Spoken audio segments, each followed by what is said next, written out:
The question is a big one. Can you improve your egg quality in order to preserve your fertility and increase chances of success when trying to conceive? And I'm not the person to answer that question, so we brought in an expert. Hi, I'm Dr. Lucky Sekhon. I'm a reproductive endocrinologist and infertility expert based in New York City at RMA of New York. Before we dive in, I just ask that you like and subscribe. And if you want to talk to your employer about bringing fertility coverage to your workplace, we have resources for you at progeny.com/talktohr. All right, let's get right to it. Is there anything a woman can do to improve the quality of her eggs? When it comes to your egg quality and how it changes over time, we don't have direct evidence or proof that you can reverse the changes that have already happened. But of course, it is logical to think of healthy lifestyle changes, like taking supplements that are high in antioxidants, having a Mediterranean-style diet, which is also high in antioxidants, avoiding excessive alcohol intake, and the studies suggest excessive is as high as 4 drinks per week. Definitely avoiding smoking. All of these healthy lifestyle changes, including exercise, are going to potentially help set you up for success and give you a better environment for the eggs as they're maturing and either undergoing ovulation or being extracted for the purpose of egg freezing or IVF. We do think that lifestyle changes and some supplements could be helpful, and especially if they're not harmful and it could be better for your general health, then why not institute those changes? Because they could theoretically slow the rate of aging in general, and that includes reproductive aging. You might notice that she didn't say there's a magic food or a magic supplement. And that's because, well, there isn't one. Egg quality and quantity decline as a natural part of human aging. We as women are born with all of the eggs that we're ever going to have. And as we age and move through our reproductive timeline, our egg quantity and our egg quality decline. And this is a fact of life that we have to acknowledge and be aware of so that we can plan appropriately. Egg quantity and quality are actually two different things, and it's easy to mix them up because they both decline with age. But I want to address them separately. Egg quantity is the easier thing to address because you can actually test it in an individualized way.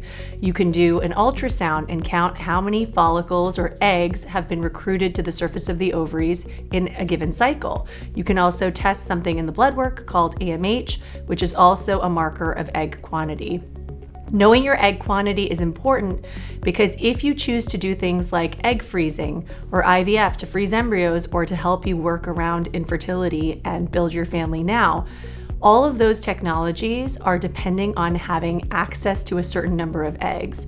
Every month, a certain number of eggs are coming to the surface of the ovary, and those are the ones we can access as physicians who are helping you with either egg freezing or IVF for fertility. And so the more eggs you have, the more you recruit, and the more eggs you can start with, and your treatment will be more efficient and effective. Now, when it comes to just trying on your own and not using assisted reproductive technology, your egg count doesn't really help or hurt you because every month, if you're someone that gets a period every month, you only release 1 egg. So it's really more about the quality of that egg. And unfortunately, even though it's 2023 and we've come so far as a field, we don't have direct ways to test egg quality. So the best we can do is make a guess based on all of the data from the embryos that undergo genetic testing from women of varying ages. And what we see is a really distinct pattern that yes, egg quality also declines with age. And what that really means is the chance of ovulating an egg that's missing or has extra DNA that will turn into an embryo that has one of those typos or errors is higher as we get older. And it's not perfect for anyone.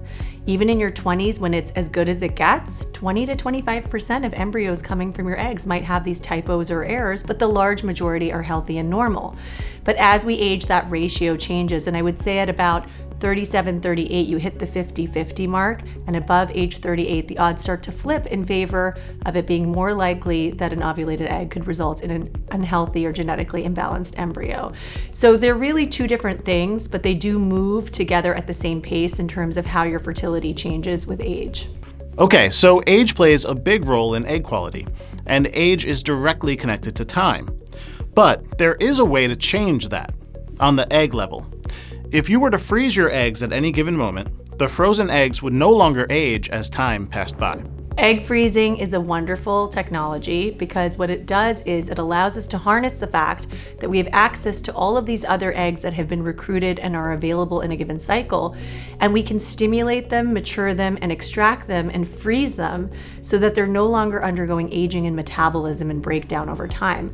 So you can keep them on the back burner as a backup plan if and should you ever run into any fertility issues.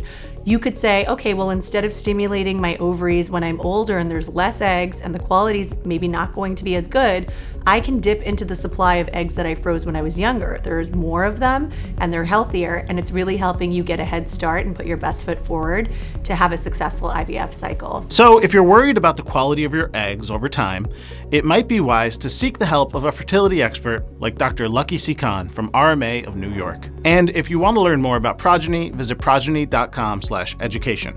Finally, if you want to learn how you can help bring fertility benefits to your workplace, check out our resources at progeny.com/talktohr.